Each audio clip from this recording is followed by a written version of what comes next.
Give me the Give 1999. Yep. You want to start with your... Yeah, my first honorable mention is Slipknot's self-titled album. I swear you made that joke last time. So I did mention this last episode. Let's start. That's Spyro 2 Gateway to Glimmer, which was, I think it was the first Spyro game that I played. Tiny dragons! Yeah, it did have a tiny dragon in it. And, but yeah, my prevailing memory of that is still collecting 99 of the 100 orbs and just getting quite profoundly stuck on trying to get the last one. It was a rental copy, wasn't it? It was a rental copy. I think I was borrowing it from someone. Whether it was like a friend or A company. Choices. Do you not remember Choices? It was like Blockbuster, but before Blockbuster. Oh my god, no. It went out of business before Blockbuster did. That's Fucking hell. yeah. That's a long time ago. I'll do another quick one, which Yeah. is Lego Rock Raiders, which I think. Oh no, it wouldn't be the first Lego game. We've had Lego games. Yeah, we've had Lego. But yeah, it's sort of like, I'm not sure how to explain it, like a top-down thing where like I don't know, you kind of like went around trying to collect gems and stuff, like you were mining with like these big like Lego things. It's a Lego game. Yeah, there's a really good co-op on it. Yeah. There were some pretty funny cutscenes as well. So. Sort of like, you know the cutscenes in the original Worms? Yeah. Yeah, they're sort of like those, but with okay. Lego. Yeah. Instead of Worms. Right, do you want to do one? My first honourable mention is Super Smash Bros. And this is an honourable mention because... You haven't played this one. No, I have played this Oh, one. you have played this one, alright. Oh wait, hang on. This is the Nintendo 64 one. Yeah, no, I've not played Yeah, this you've not played this one, have you? No, I've played later Super Smash Bros. I don't know. They all look pretty similar. As with every episode, I don't know if I've played 1, 2, or 1. Yeah, but yeah, Super Smash Bros. It's like one of the go-to mass multiplayer. Yeah. Like not online. And it's also the only fighting game you like. I like Mortal Kombat Alright. because Gore porn. yeah, basically. But yeah, it's just one of those games that's like it includes lots of people. Yeah. And I think even people who aren't really gamers. Yeah, tend it's to quite enjoy. accessible. Yeah, yeah. So yeah, I think that's mainly why. Like, it's just the multiplayer element of it that Staple piece. it is the The multiplayer staple piece. Yeah, it's the staple piece. Link down below. Yeah. So next, I reckon I'm going to go with Star Wars Episode 1 Racer, because there's one of the better things to come out of Episode 1. Best bit of the I film. think. Best bit of the film, definitely. Is the pod race, and just that into a whole game. Like there were loads of different tracks. I think there aren't enough games with like where you race things that hover. I don't think. Just a little plug there.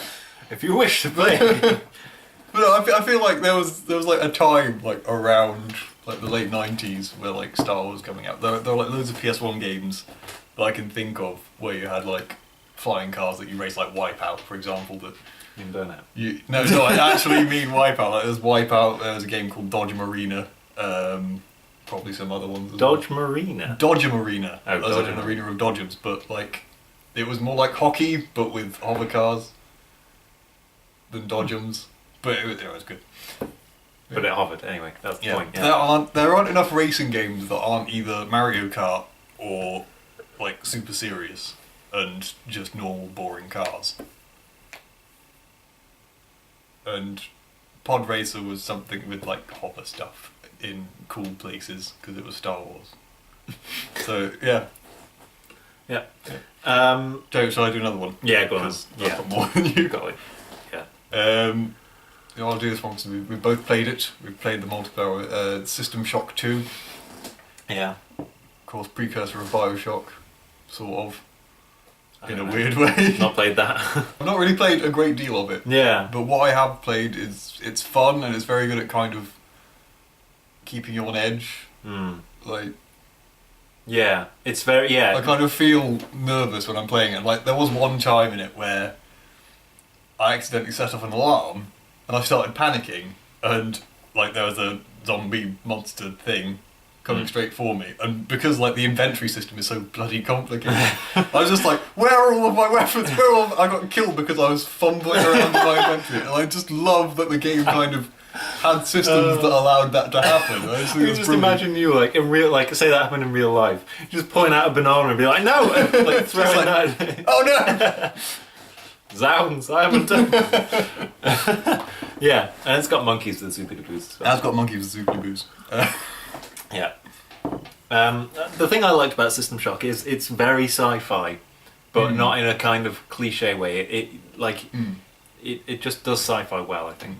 My next, I said that weirdly. My next honourable mention is Crash Team Racing, because pretty much just go back and listen to the spiel about Mario Kart. It's that, but with Crash Bandicoot, which. And I agree with them this time because I've played this one.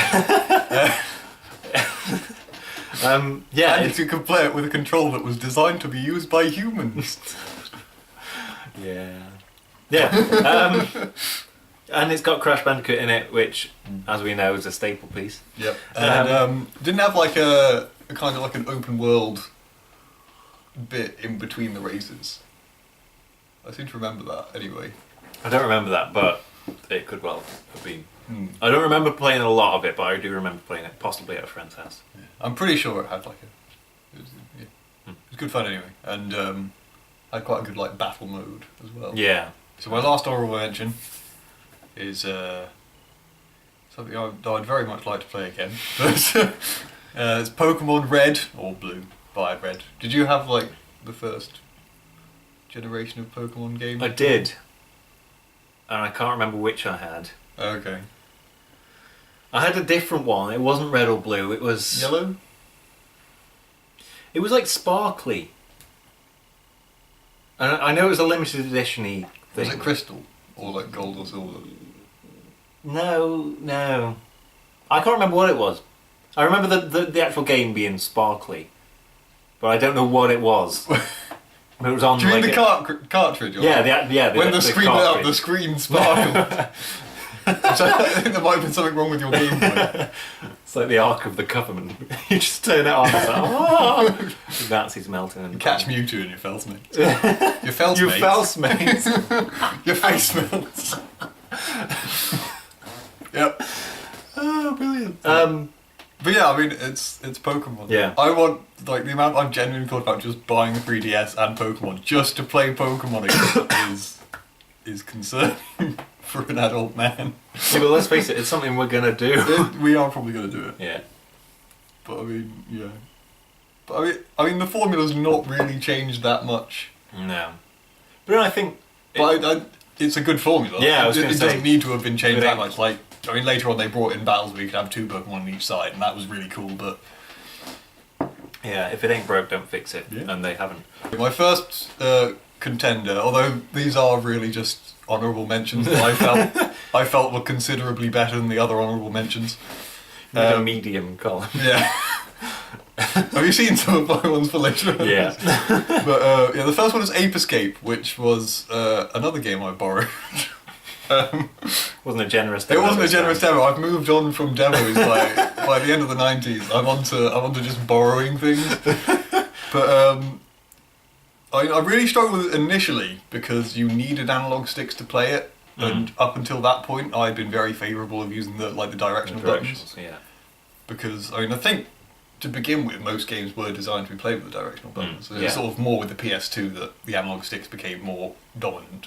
Yeah. But no, it was kind of like Spyro in that kind of open world kind of way, and you basically went around with a net trying to catch monkeys. But it was like done in a cartoony, like, comedy style. I mean, there's not dark, gritty game where you have to go around catching monkeys. These apes, they've escaped.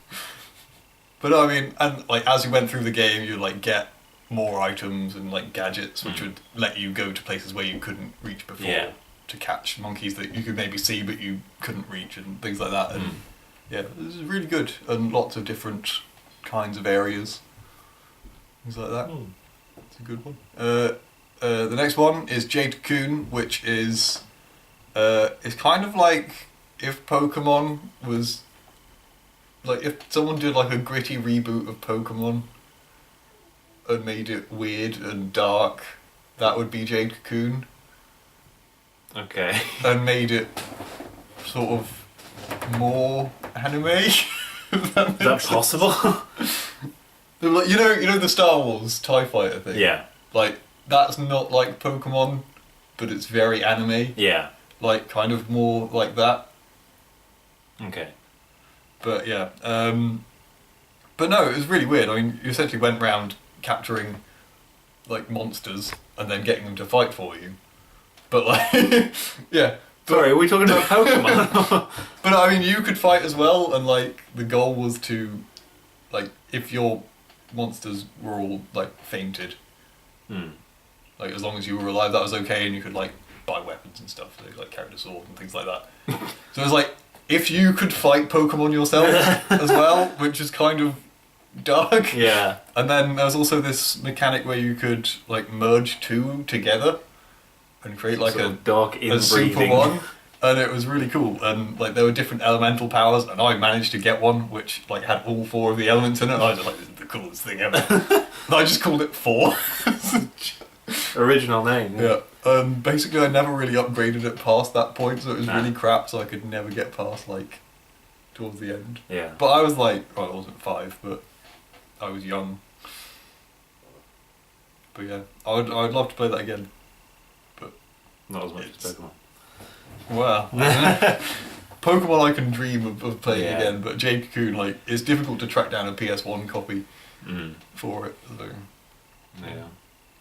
Right, shall we go on to the winner then? Yeah. So the game of the year for 1999. Yeah, is Age of Empires 2. Yeah.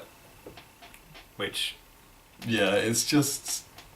I think it's probably my favourite game of all time. It's very yeah. I'd say it's very close to the top, if not top. It's definitely top of that kind of game, like strategy games for me.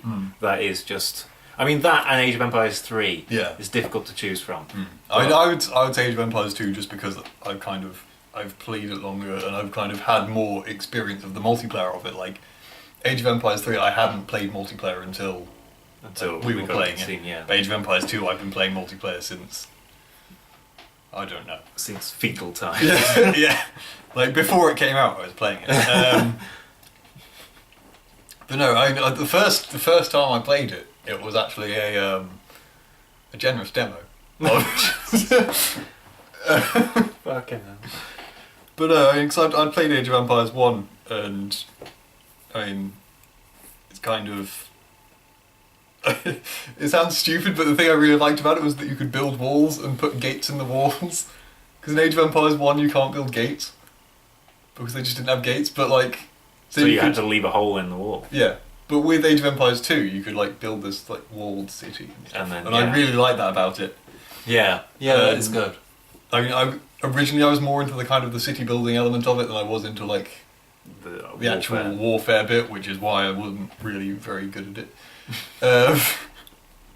But like since then, I play as the Goths now, where you can't even build stone walls. Yeah, what's the point in that? I've changed, man. You're downsizing. You're just towers now. Yeah. Yeah, but yeah, and my experience was, like, I got it on the HD remastered version on Steam. Would have been like a year and a half ago, yeah. And it was great, like, because we could play it on like multiplayer online, with me being in a different country, and it was. I think it was something that you could pick up fairly quickly.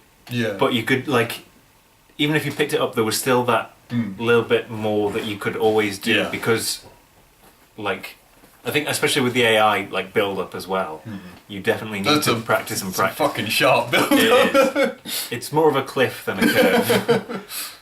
Yeah, Yeah. So, So once again, Age of Empires 2, Game of the Year. wins 1999 Game of the Year. Ensemble Studios Yeah. / Microsoft Game Studios, but Ensemble Studios. Yeah. They actually found the engine in a lamp rather than making it themselves. It's the Genie engine. That's what we're closing on.